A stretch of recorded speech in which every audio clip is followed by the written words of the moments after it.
Alors, c'est ça. Alors, je vous laisse franchir ce corridor, puis regardez à la droite, vous allez reconnaître toutes les personnes que je vous ai parlé. Je pense. Je pense. Allez-y. C'est la fin par là. Oui, on va arriver dans l'église historique. Bon, merci. Oui. C'est-tu compréhensible pour tout le monde, là? C'est-tu compréhensible pour tout le monde? Oui. Oui. Ah oui, puis la statuette que grand-mère a donnée, c'est une réplique pour le cœur immaculé de Marie. Il y a tellement de petites choses. C'est ça.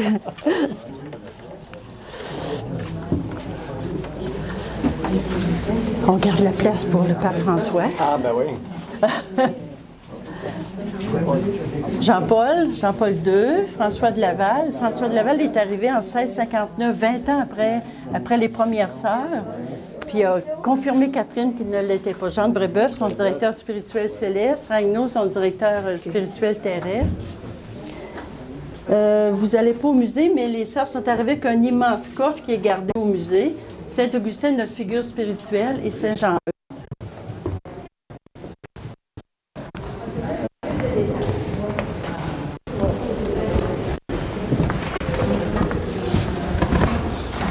Voudrais-tu en donner à chacun? On va simplement dire la petite prière avec Catherine.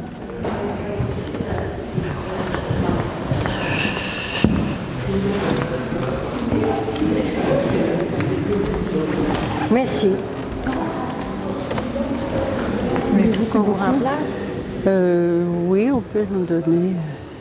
Merci. Je ne vous ferai pas toute la description de l'église ici. Je vous répète que c'est l'église historique du monastère de l'Hôtel-Dieu de Québec. C'est la duchesse d'Aiguillon qui a été la mécène pour les Augustines au début de la fondation. Elle n'est jamais venue ici, mais elle envoyait des sous pour que les gens commencent à construire un hôpital et le monastère. Tout ça pour vous dire que c'est elle qui a demandé que l'Hôtel-Dieu de Québec s'appelle Hôtel-Dieu de Québec du précieux sang de Jésus. Alors, c'est elle-même qui a demandé que ça soit appelé comme ça. OK? Église construite en 1800 par les ouvriers de l'époque. Thomas Béhergé qui la décore en 1829. Monsieur, tantôt, il m'en parlait, là, il a reconnu une église 1829. C'est vraiment le plancher de l'époque. Et c'était la coutume à l'époque d'inhumer des gens sous les églises. Ici, il y en a 80. Mais ils sont tranquilles, ils prient pour nous. Oui, oui. Alors, on est auprès de Iaconie Conriosta, celle qui rend l'intérieur plus beau.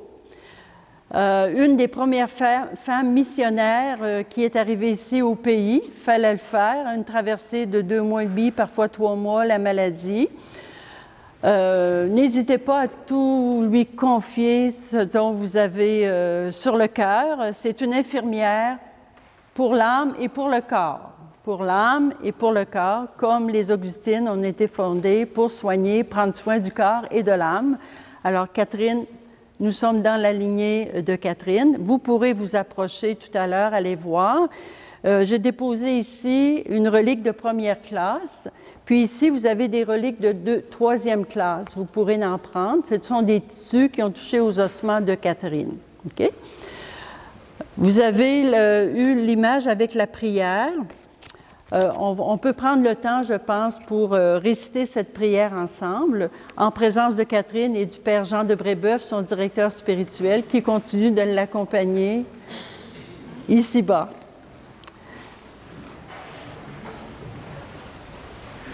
Alors, on va la réciter ensemble.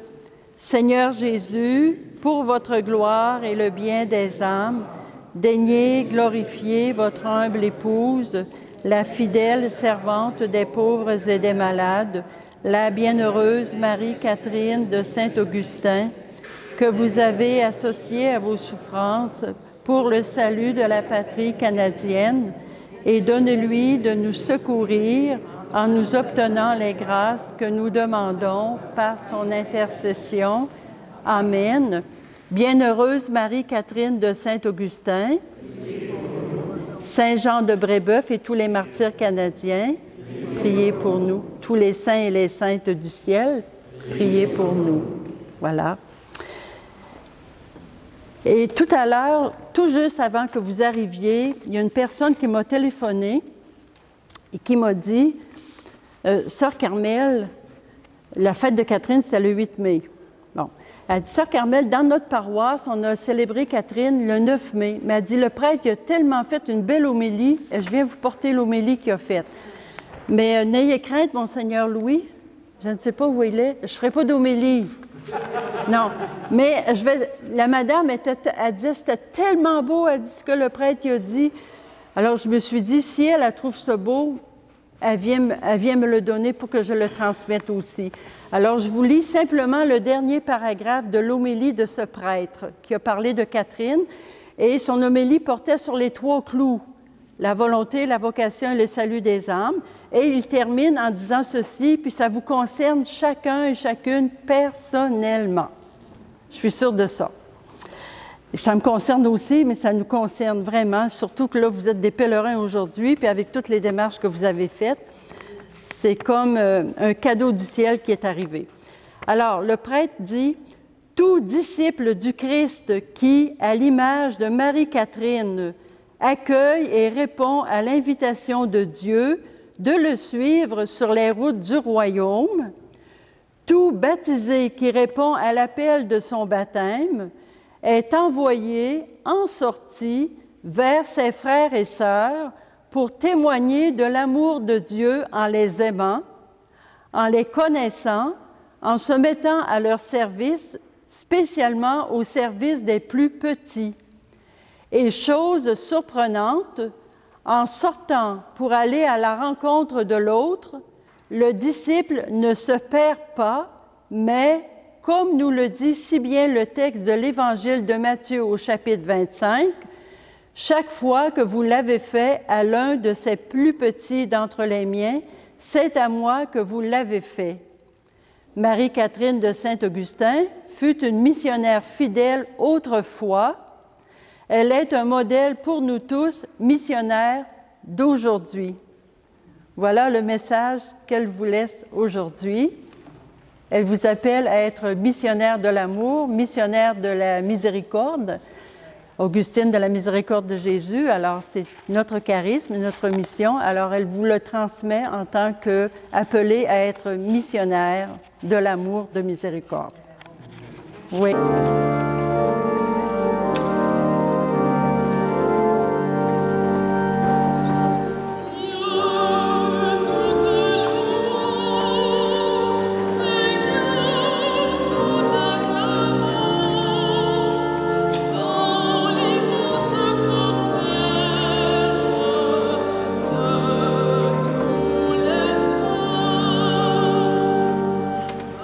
Les apôtres qui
nom du Père, et du Fils, et du Saint-Esprit.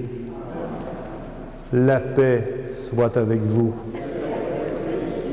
Nous marchons dans un cortège de saints et de saintes aujourd'hui, les fondateurs de l'Église en Amérique du Nord.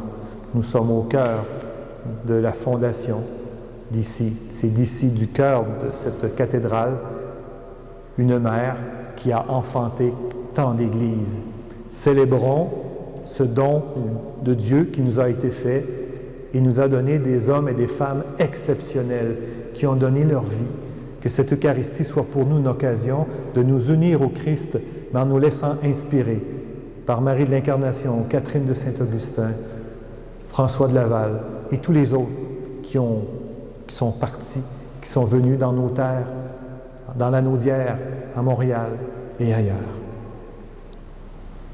En faisant mémoire de Saint François de Laval, premier pasteur de notre Église en Nouvelle-France, tournons-nous vers le Seigneur et implorons sa miséricorde.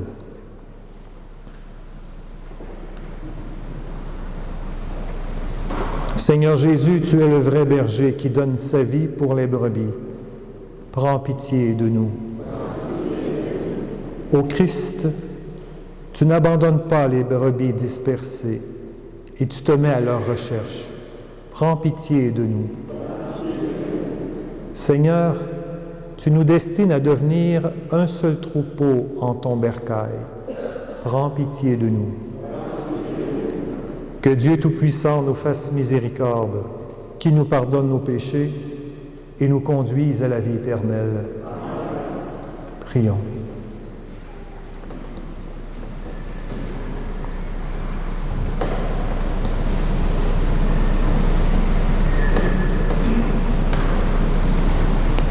Seigneur Dieu, tu as envoyé le Saint-Évêque François de Laval pour étendre le règne du Christ au Canada.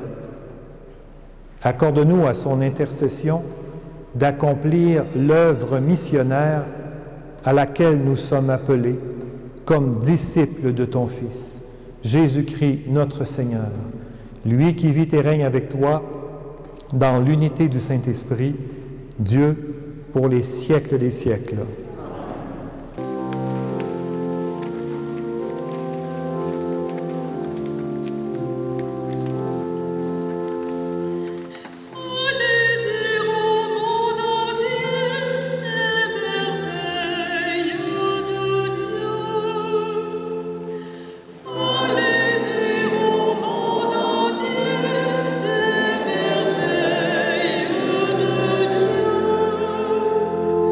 Chantez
venons de vivre un bel échange autour de cet évangile du bon pasteur qui donne sa vie pour ses brebis.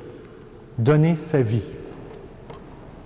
François de Laval a donné sa vie. Comment il a fait ça? Il a fait ça d'abord en se désappropriant de sa vie. C'est un mot qui lui colle. Quand on veut parler de la vie de François de Laval, c'est un mot qu'on lui associe, peut-être un terme qui a été inventé pour lui, la désappropriation. François de Laval aurait pu s'approprier des droits d'héritage. Il était issu d'une famille noble. Il y avait des armoiries. Mais il a décidé de tout laisser tomber, de laisser de côté cette vie, une vie belle et confortable qu'il aurait vécue, et il a décidé de venir ici, en Nouvelle-France. Il s'est désapproprié de sa vie, car le bon berger donne sa vie pour ses brebis. La vie en Nouvelle-France, à son époque, n'était pas facile, mais alors là, pas du tout. Vous pouvez imaginer l'hiver, il y a 300 ans ici, comme on le disait de Marie de l'Incarnation, qui voyait les étoiles à travers les planches. Vous vous imaginez la dureté de l'hiver et les conditions exécrables pour les hommes et les femmes qui ont implanté l'Église ici. Ils avaient beau être saints, ils avaient beau donner leur vie, mais plusieurs d'entre eux retournaient en France. S'ils avaient été de notre langage, ils auraient dit « je ne suis plus capable ». L'hiver, c'est trop froid, c'est trop dur, on manque de tout, c'est un pays qu'on découvre, il n'y a rien ici. Et François de Laval s'est aperçu que plusieurs d'entre eux retournaient en France, incapables de rester ici. Et c'est là que François de Laval a eu cette idée, une idée géniale. Il s'est dit, je vais créer un endroit, et pas seulement un endroit, mais une communauté où les prêtres missionnaires, parce qu'à cette époque, ça n'existe pas des paroisses. Si on revient à l'époque de François de Laval, il n'y a que cette création de François de Laval qu'on appelle le Séminaire de Québec. Le Séminaire de Québec, c'est une intuition géniale de François de Laval. Il a voulu que ce soit un endroit où justement les missionnaires qui revenaient de leur œuvre, de leur mission, revenaient au séminaire pour pouvoir, se reposer, bien manger et vivre la fraternité, venir se ressourcer, venir se restaurer. Essentiellement, le Séminaire de Québec, c'est cela. Une communauté pour permettre aux missionnaires de revenir et de refaire leur santé. Le bon pasteur donne sa vie pour ses brebis, mais le pasteur, il aime aussi, le bon pasteur, il aime que ses brebis soient rassemblées et que ses brebis se reposent. Et ça fait partie de l'œuvre du pasteur, de l'œuvre de cet évêque. Cette intuition, je vous l'avoue, elle est restée en moi. Si bien que, encore récemment, dimanche dernier, dans la cathédrale de Joliette, je le disais, parce que vous avez certainement constaté qu'il y a plusieurs personnes qui viennent d'autres pays, dans nos églises. Ça se voit. C'est facile à voir. Et j'aime leur dire à ces gens qui arrivent ici, des fois par choix, des fois parce qu'ils n'ont pas le choix, j'aime à leur dire, vous savez, quand vous arrivez à Joliette, ou dans la Naudière en général, dans la région de Montréal, vous arrivez dans un autre pays. Et quand vous arrivez dans la cathédrale, ou quelle que soit l'église, vous êtes chez vous, vous êtes dans votre église, parce que vous êtes des baptisés. On l'a dit tout à l'heure, nous sommes des baptisés, frères et sœurs en Jésus-Christ.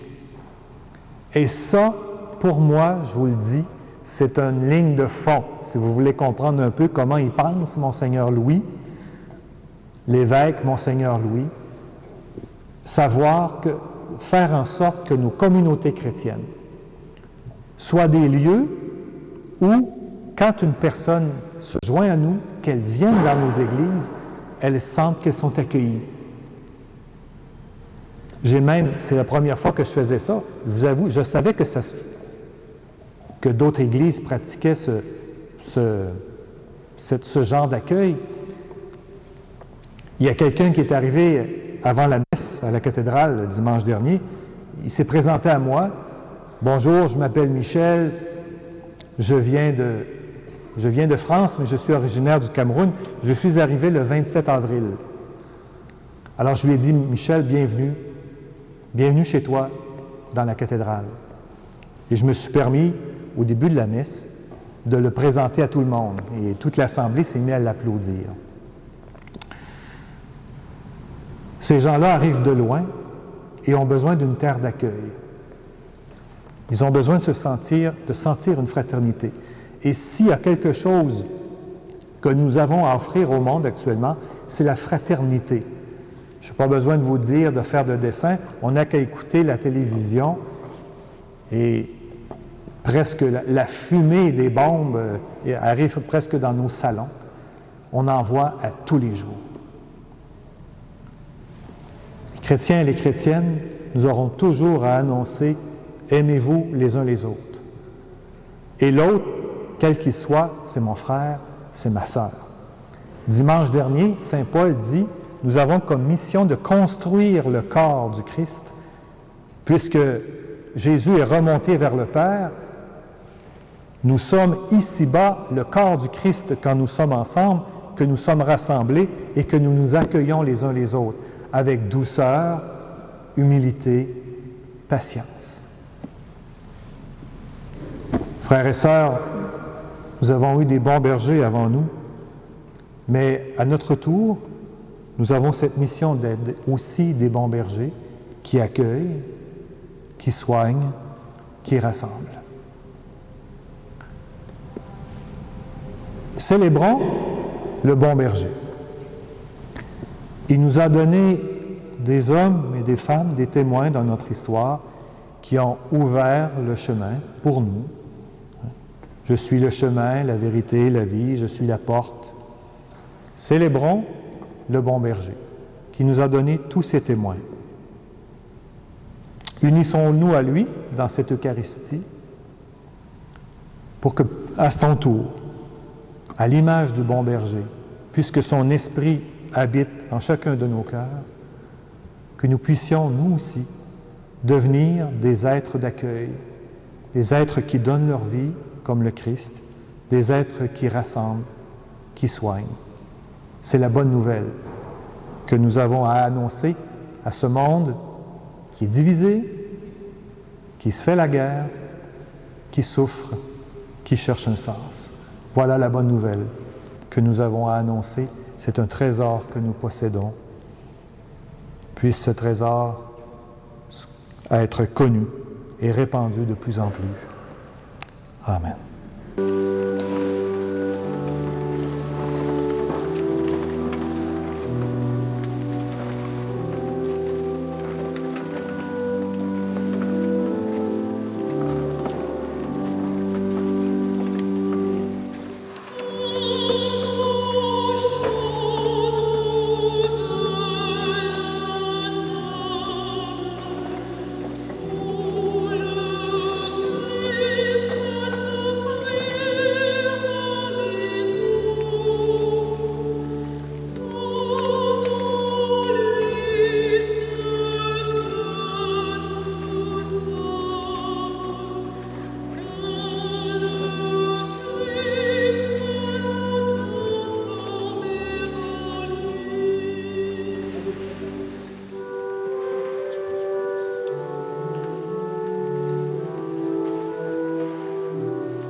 ensemble.